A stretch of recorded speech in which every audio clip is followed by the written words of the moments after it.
Hi guys, this is Anne. I just thought I'd show you when I eat the kale chips. So there's that. Here it is. Okay, that's not as crispy.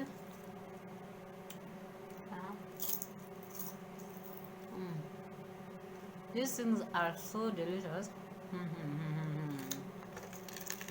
Another one. I don't know if you can hear that. The dehydrated at the back noise. Okay, noise. So here's another. So I'll show you how they look like, and you can see how the recipe is shortly. Bye. Hey guys, this is Anne. I'm going to be making a kale salad, a kale chips. Sorry. Okay, guys, I've washed the kale.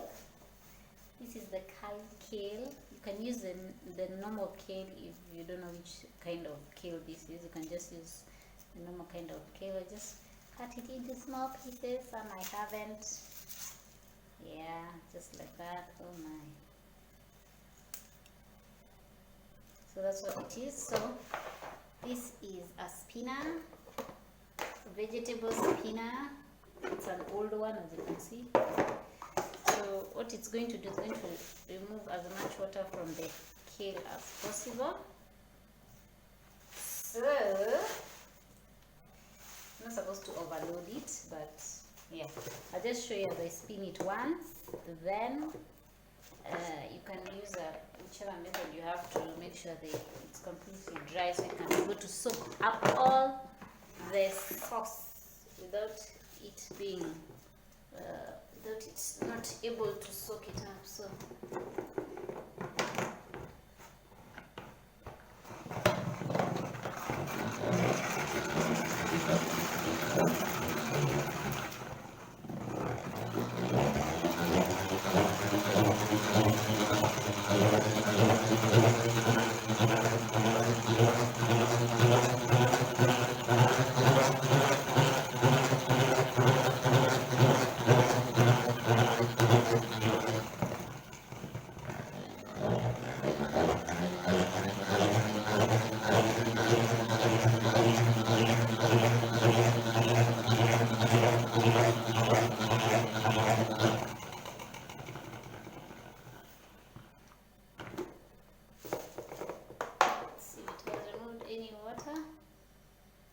as you can see, it does remove some water, so that excess water would have prevented the sauce from absorbing into the kale. The lighting is so bad. My goodness. So I'll do that, and then I'll come back and show you how we're going to make the sauce. Okay, for the dressing or the sauce, I have a whole red bell pepper. This is like a medium size one. This is nutritional yeast. That's like a tablespoon. We've got an 1/8 spoon of paprika, pinch of salt, some onion powder, white onion powder, garlic. I have 2 pieces of garlic. Then I have dates. I decided to soak the dates to make it soft and easy to blend together with the cashews. The dates are 1, 2, 3, 4, 5. 1, 2, 3, 4, 5, 6 dates. Then we have I think this is like a 1/4 cup of cashews, which are soaked to make it easy for my blender, or if you have a normal blender, that's what you do. And then this is a 1.5 tablespoons of apple cider vinegar. So I'll put all this together. I'll remove the water of that, obviously, and put it all in the blender and blend and mix it in the kale. Okay guys, I've blended it up and I have tasted it, and it is like, oh my god, it is delicious. And you see the color? That color looks so nice. Oh my goodness.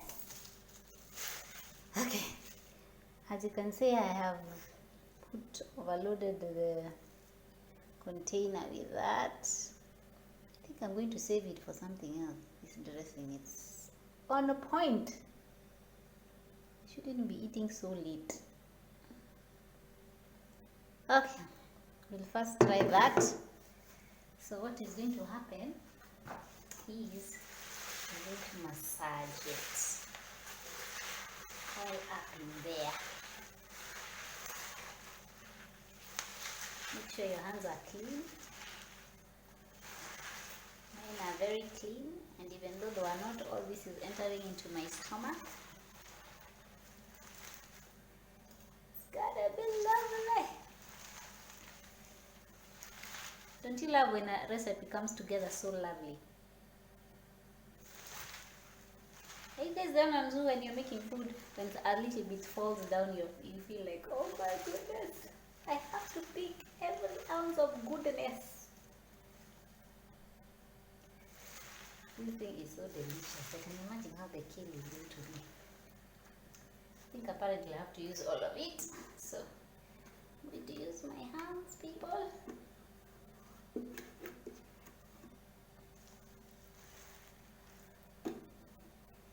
You live near me, you know where I live, you can come for some. But I don't think it will last long, because this, when it wilts, it becomes a very small amount.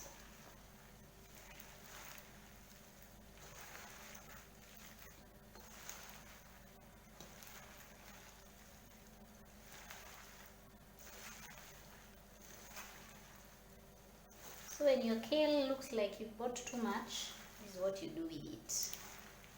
You have a small fridge. You serve the food, the nutrients, like freezing, which sometimes, yeah, but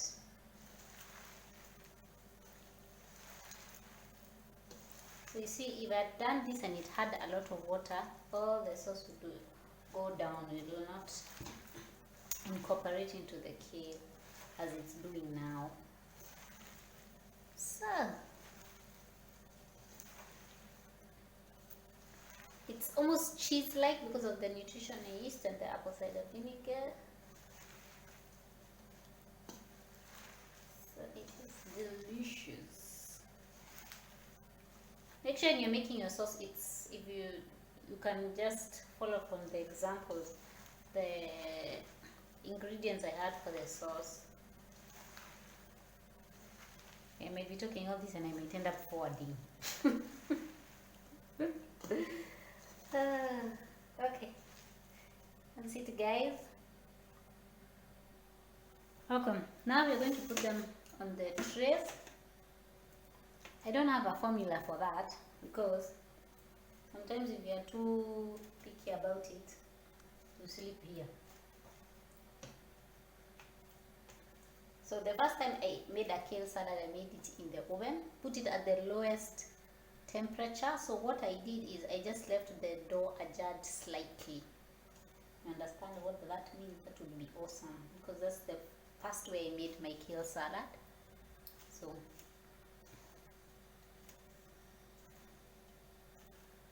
most likely you can't see the other one I'm putting, but it's actually here.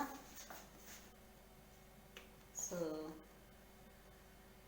I just put it directly. I don't put a Teflon sheet because it takes forever.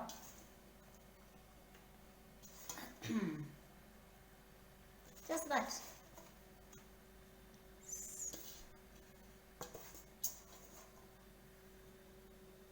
Sometimes I'll put others on top of others.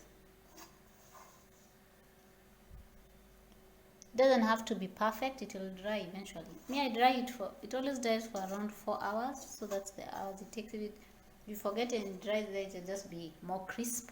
So I'll show you when it's all done. I thought I'd show you what I mean by you leave it ajar slightly. As you put it on the lowest heat, then you leave it at that, so like it becomes like a dehydrator where it's just going around. The air is just, you know, there's that like a fan kind of thing going. So that's how I did it. Just put 4 to 6 hours, depending on where you are in your humidity. That's how it works. Ooh, this video has gone way long.